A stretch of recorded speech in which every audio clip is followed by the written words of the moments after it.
यूं ही नहीं मिलती राही को मंजिल, यूं ही नहीं मिलती राही को मंजिल, एक जुनून सा दिल में जगाना पड़ता है। मैंने पूछा चिड़िया से, कैसे बना तेरा आशियाना? उसने जवाब दिया, बार बार उड़ना पड़ता है और तिनका तिनका उठाना पड़ता है। तो बार बार आपको उड़ना पड़ेगा, एक जुनून सा अपने दिल में बनाना पड़ेगा।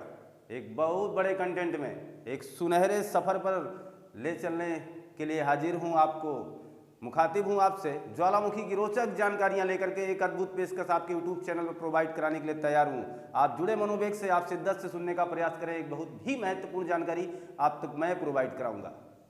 ज्वालामुखी पृथ्वी का वह उद्गार, ज्वालामुखी जिसे पृथ्वी का सुरक्षा कवच या पृथ्वी का सुरक्षा बाल्ब कहा जाता है। सुरक्षा कवच, सुरक्षा बाल्ब इसलिए इसे कहते हैं क्योंकि हमारे पृथ्वी के अंदर बन रहे गैस के गुबार को बाहर लाने के लिए ज्वालामुखी ही एक ही माध्यम है। जहाँ दो प्लेटें आपस में टच हो रही हैं, अक्सर वहाँ ज्वालामुखी का उद्गार होता रहा है। ज्वालामुखी का उद्गार, इसका मतलब बहुत सारी ज्वाला के रूप में चीज़ों का बाहर आना, बहुत ही ज़्यादा उष्मा के साथ कार्बन डाइऑक्साइड, सल्फर डाइऑक्साइड तथा बहुत बड़े जलवाष्प जैसे हानिकारक गैस का बाहर आना। जहाँ ये वाकई में बहुत ही खतरनाक हो सकते हैं, वहाँ विभिन्न देशों के लिए ये वरदान भी साबित हुए हैं। इंडोनेशिया दुनिया का सबसे ज़्यादा जिप्सम उत्पादन करने वाला देश है। ऐसा इसलिए क्योंकि वहाँ दुनिया की सर्वाधिक ज्वालामुखियाँ हैं। ज्वालामुखी जो कि एक बहुत ही भयानक उद्गार के रूप में सामने आता है और बहुत ही बड़ा विनाशकारी चीज़ें हमारे जीवन में छोड़ जाता है। ज्वालामुखी संबंधी महत्वपूर्ण प्रश्नों को हमारे एग्जामिनर हमसे पूछते रहे हैं, बार बार ये जानकारी हासिल करना चाहते रहे। तो ये जो आपको कंटेंट मिलने वाला है ये बहुत ही अलग होगा। दुनिया की सबसे ऊंची ज्वालामुखी अगर आपसे पूछी जाती है तो कोटोपैक्सी इक्वाडोर है। भूमध्य सागर का प्रकाश स्तंभ अगर आपसे पूछा जाता है, स्ट्राम्बोली है, जो कि लिपारी द्वीप जो कि इटली से संबंधित है। ध्यान से सुनेंगे, सारी चीज़ों का आकलन करेंगे तो बेहतर होगा। एटना ज्वालामुखी जो कि एक सक्रिय ज्वालामुखी है जो आपकी इटली से संबंध रखती है, परंतु उसका बिलांग सिसिली द्वीप से है। एटना का संबंध सिसिली से, स्ट्राम्बोली का संबंध लिपारी से। कोटोपैक्सी इक्वाडोर विश्व की सबसे ऊंची सक्रिय ज्वालामुखी है। मोनोलोआ विश्व की सबसे बड़ी सक्रिय ज्वालामुखी है। किलायू विश्व की सबसे सक्रिय ज्वालामुखी है। जहां मोनोलोआ, जहां किलाऊ की बात होगी, ये दोनों ही ज्वालामुखी हवाई द्वीप यूएसए से संबंधित हैं। हवाई द्वीप वही हवाई द्वीप जिसकी राजधानी होनोलुलु है। बेहतरीन राजधानी, बहुत ही प्यारा सा नाम होनोलुलु। ये जो राजधानी है, यहाँ ये दो ज्वालामुखियाँ जिसका मैंने नाम लिया, मोनोलोआ, किलाऊ, इन सारी बातों पे जिक्र हुआ। हम उसी ज्वालामुखी के बहुत ही महत्वपूर्ण पहलू को टच करने वाले हैं। 1882 ईस्वी में, अब मैं आपके सामने कुछ इंगित भी करूंगा। 1882 ईस्वी में, 1882 ईस्वी में VEI नाम का इंडेक्स बनाया गया।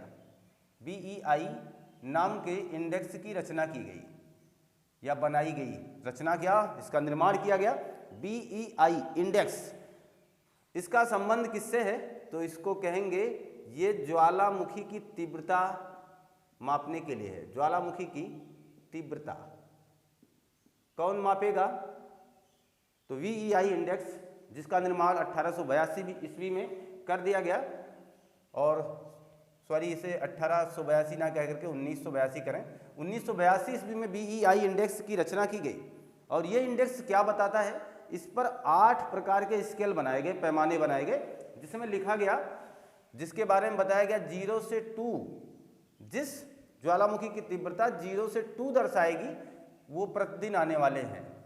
यानी ऐसे ज्वालामुखियां प्रतिदिन उद्गार होंगी, इनके अंदर प्रतिदिन उद्गार होगा। तथा जो 0 से 3 इंडेक्स दिखाएगी, इनमें सालाना यानी वर्ष में एक बार उद्गार होगा, सालाना उद्गार होगा। मेरे हिसाब से आप समझ पा रहे होंगे। और जो 4 से 5 इंडेक्स दिखाएगा उसमें सदी में एक बार होगा, सदी में एक बार उद्गार होगा।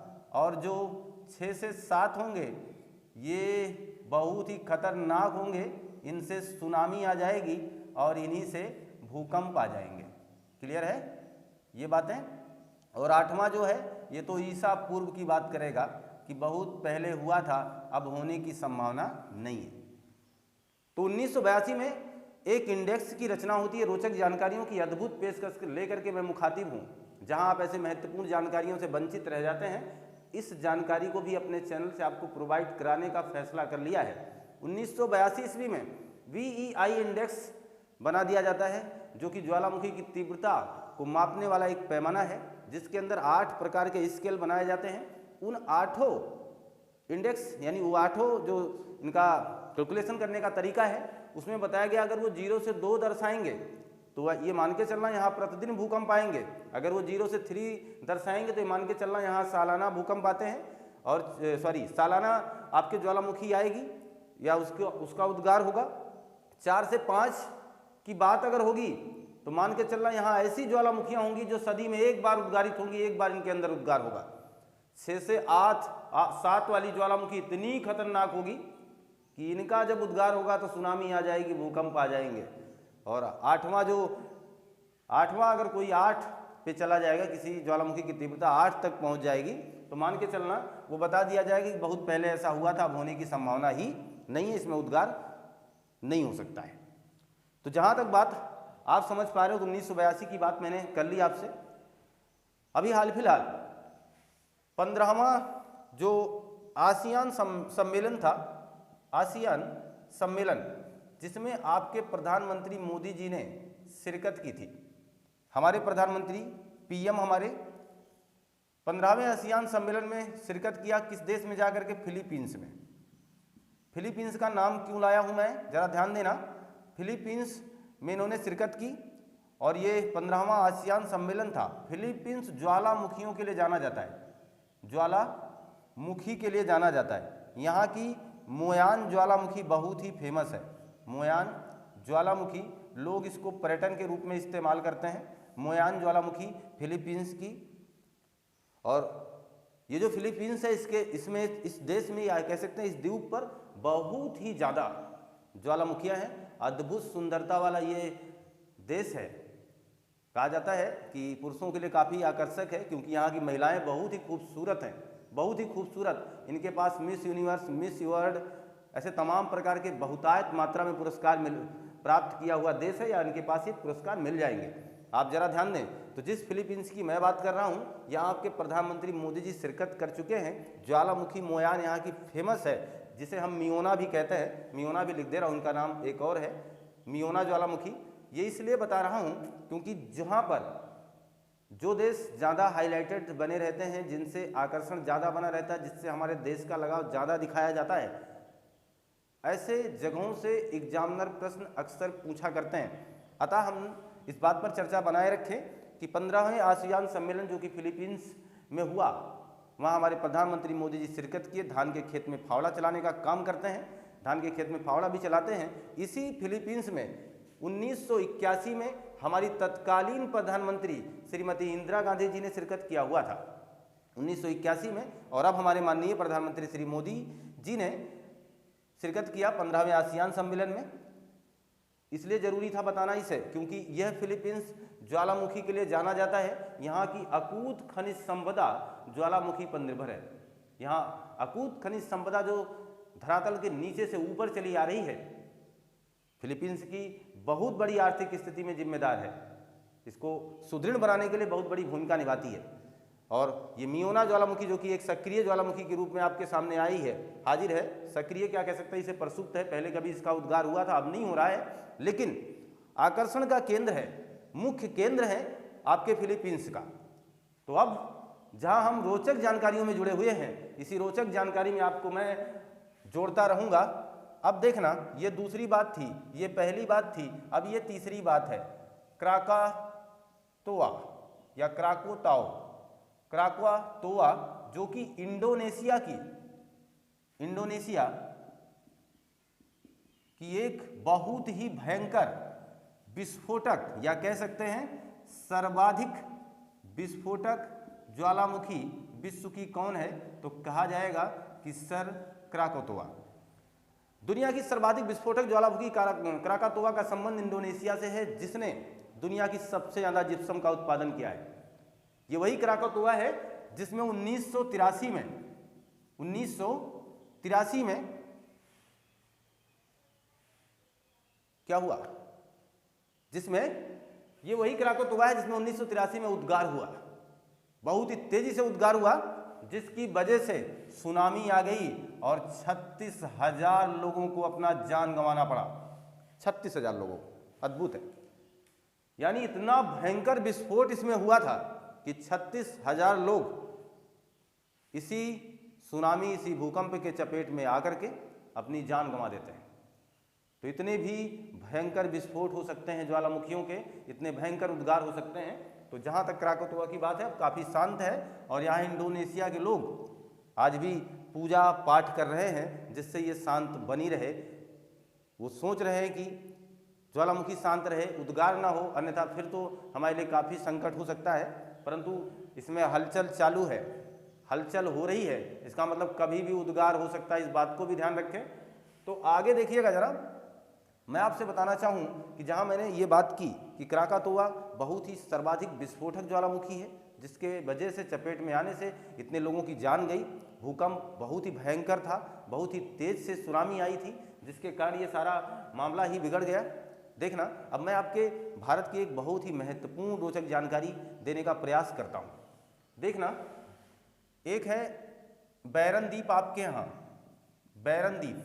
बैरन द्वीप इसका नाम इसलिए है, जैसे बोला गया कि बैरन का मतलब जहाँ कोई ना हो और जो दुश्मन एक प्रकार की हो जिंदगी की, तो इसलिए इसे बैरन द्वीप कहते हैं। एक प्रकार का ये निर्जन स्थान है, 3 किलोमीटर के क्षेत्रफल में फैला हुआ है।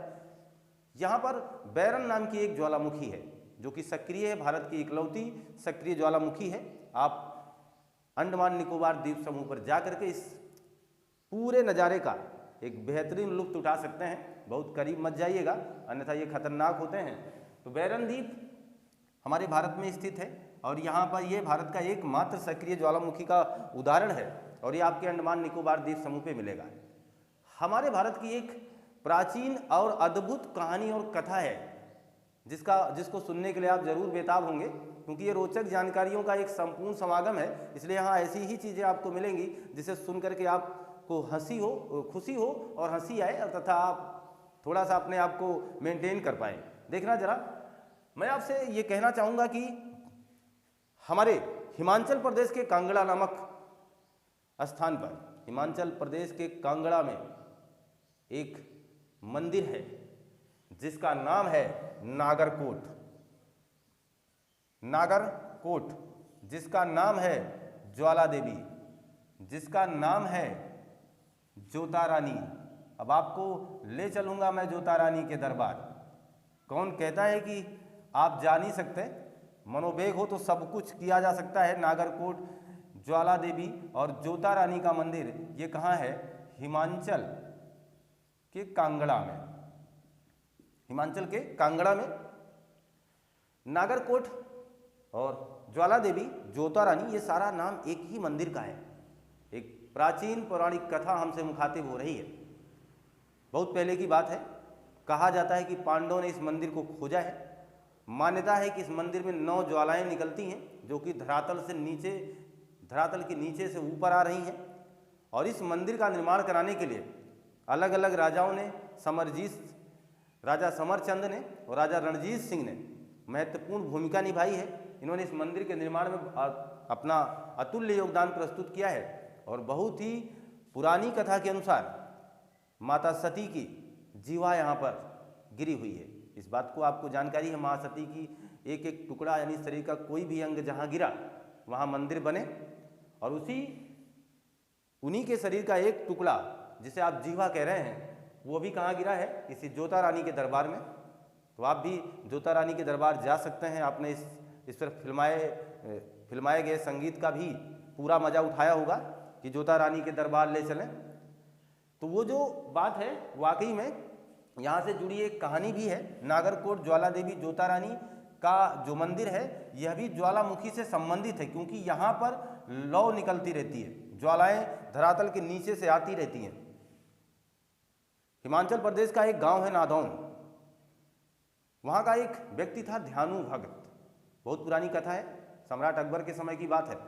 वहाँ एक ध्यानु भगत नाम का एक व्यक्ति रहता था नादौन में। ध्यानु भगत ने हजारों लोगों के साथ एक काफिला निकाल करके माता रानी के दर्शन के लिए जा रहा था। अकबर रास्ते में इस काफिले को रुकवाता है और पूछता है कि कहाँ जा रहे हो, इतनी बड़े सेना, इतनी बड़ी काफिला लेकर के कहाँ जा रहे हो। ध्यानु भगत ने सारी कहानी बताई कि मैं उस दरबार में जा रहा हूँ जहाँ अद्भुत शक्ति है, अद्भुत शांति है, जहाँ ज्वाला नीचे से प्रकट हो रही है। अकबर को सारी बातें मजाक लगी। अकबर ने ध्यानु भगत से कहा कि अगर ये शक्तियाँ, तुम्हारा अटूट विश्वास सब कुछ सही है तो लो, मैं तुम्हारे घोड़े की गर्दन काट देता हूँ और अपनी माता रानी से कहना इसे जीवित करके दिखा दे। ध्यानु भगत को अपने ऊपर तथा अपनी माता रानी पर बहुत विश्वास था। ध्यानु भगत इसी उम्मीद से, इसी आशा और विश्वास से आगे बढ़ जाता है। सम्राट अशोक उसे जाने देते हैं तथा उसके कटे हुए जो घोड़े का सिर था, उसने अपील की सम्राट जी से कि आप इसे सुरक्षित रखिएगा। और वो पूजा अर्चना करता है, माँ से आराधना करता है कि मेरी लाज बचा लो मैया। और इस उम्मीद से, और कहानी है, पौराणिक गाथाएं हैं, पौराणिक कथाएं हैं, मैं नहीं कहता कि आप इस पर बहुत ज़्यादा विश्वास करें, अंधविश्वास करें, जो भी आपकी इच्छा हो आप करें। ये केवल जो हमारी गाथाएं हैं, जो हमारी कथाएं, वो आप तक प्रेषित करवा रहा हूँ। तो कहा जाता है कि उस घोड़े में जान आ गई, घोड़ा जीवित हो गया। सम्राट अशोक इस बात से बहुत प्रभावित हुए और उन्होंने जाकर के सोने का छत्र वहाँ चढ़ाया हुआ है। आज भी वो सम्राट अशोक का चढ़ाया हुआ सोने का छत्र वहाँ है। इसका मतलब कुछ तो कुछ था, कुछ ना कुछ इस कहानी में दम था। अब हो क्या था, क्या नहीं था, लेकिन कहानी में दम था। तो ये वही मंदिर है जिसमें ज्वाला निकल रही है, ये वही ज्वाला देवी का मंदिर है जिससे धरातल से लावा निकल रहा है। अद्भुत है, यहाँ ज्वालाएं निकल रही है, बशर्ते इतना ही है कि वहाँ से लावा बाहर नहीं आ रहा है, केवल ज्वालाएं बाहर आ रही हैं। ये चीज़ ठीक इसी प्रकार मैं आपको बताना चाहूँगा कि इसी कड़ी में अगर आप जुड़े हुए हैं तो ध्यान देते रहें कि जरूरी नहीं है कि ज्वालामुखी का उद्गार हो तो लावा ही बाहर आए। ज्वालामुखी का उद्गार हो रहा है, जहाँ ज्वालामुखी का संबंध बना हुआ है वहाँ से ढेर सारी गैसें भी बाहर आ जाती हैं, बहुत सारी गैसें बाहर आ जाती हैं। और जहाँ गैसें बाहर आ रही हैं उसे गीजर कहा गया। और संसार का यानी दुनिया का सबसे बड़ा geyser yellow stone park America में है। येलो स्टोन पार्क अमेरिका में है। यहाँ दुनिया का सबसे बड़ा गीजर है, विश्व का सबसे बड़ा गीजर। गीजर का मतलब आप समझ सकते हैं, किसी भी धारा प्रवाह से गैसों का बाहर आते रहना। जहाँ कहीं से धरातल से गैसें बाहर आ रही हों, लावा वगैरह कुछ ना निकल रहा हो, इसे गीजर कहेंगे, क्योंकि गर्म गर्म हवाएं मान के चलना बाहर आएंगी। इन्हीं ज्वालामुखियों ने ही तो इस वायुमंडल की संरचना का निर्माण किया है, इसी ज्वालामुखी ने तो सारा काम किया है। ध्यान देना। तो येलो स्टोन पार्क अमेरिका, जो कि दुनिया के सबसे बड़े गीजर के लिए जाना जाता है, वो अभी ज्वालामुखी के ही क्रियाकलाप का एक उदाहरण है। सहस्त्र धुआरों की घाटी, सहस्त्र धुआरों की घाटी जो कि कहाँ मिलेगी आपको? अलास्का में। अलास्का जो कि अमेरिका का एक हिस्सा है, यहाँ मिलेगा सहस्त्र धुआरों की घाटी। यह भी कहीं ना कहीं ज्वालामुखी से ही संबंध रखता है। हर वो बातें जो ज्वालामुखी से रिलेटिव हैं आपके स्क्रीन पर चलाई जा रही हैं। एक महत्वपूर्ण संरचना आपके दिमाग में बैठाने का पूरा जिम्मा उठा रखे हैं हम। अब जरा ध्यान दें, हम आपसे बात करें कि जहाँ सहस्त्र द्वारों की घाटी, जिसे हमने अलास्का या गीजर, ये सारी बातें कर ली, नागरकोट की बात कर ली, ऐसी तमाम चीज़ों को आपके साथ जोड़ने का प्रयास कर लिया। हर वो बातें आपके सामने आती रहीं। हमने आपसे शांत ज्वालामुखियों की भी चर्चा की थी। दमबंद, कोहे सुल्तान, जो कि ईरान की महत्वपूर्ण शांत ज्वालामुखियाँ हैं। इसी में से एक अद्भुत तंजानिया की ज्वालामुखी किलिमंजारो, जहाँ रोबोट फिल्म का गाना फिल्माया गया, लड़की पर्वत की यारो। ये अद्भुत जानकारियां हैं आपके लिए। ज्वालामुखी संबंधी एक नायाब पेशकश आपके सामने मैं प्रोवाइड करा रहा हूं। मुझे विश्वास है कि आपने इस सारी बातों को जानने का और समझने का एक बेहतर प्रयास किया होगा। सबसे ज़्यादा विस्फोटक ज्वालामुखी की बात की, क्राकोतोवा। सबसे विश्व की सबसे ऊंची सक्रिय ज्वालामुखी, जो कि हमारे एग्जाम में बहुत बार पूछी गई, कोटोपैक्सी इक्वाडोर से बिलोंग करती है। तो ऐसे महत्वपूर्ण जानकारियों के साथ आपको जोड़े रखा। माता जोता रानी के दरबार से आपको जोड़े रखा। शायद मैं आपको उनका दर्शन भी करा पाया और आप इस माध्यम से इस तमाम बातों को भी जान पाए कि पांडवों ने इसे खोजने का श्रेय प्राप्त किया, राजा समरचंद और रणजीत सिंह ने इसे बनाने का श्रेय प्राप्त किया, तथा अकबर सम्राट द्वारा चढ़ाए गए यहाँ पर जो भी सोने का छत्र है वो आज भी विद्यमान है, तथा वो गवाही देता है नादौन के ध्यानु भक्त की। नादौन के ध्यानु भक्त की असीम संभावना, असीम परिकल्पना जो माता रानी से जुड़ी रही वो अद्भुत सही साबित हुई। और मैं चाहूँगा कि माता रानी आप पर कृपा दृष्टि बनाए रखें, और आपको ये कंटेंट अगर अच्छे लगे हैं तो आप अपने दोस्तों के बाद लाइक शेयर सब्सक्राइब करना ना भूलें। मिलते हैं हम आपसे नए कंटेंट में। आपका दिन शुभ हो। आपको बहुत बहुत धन्यवाद।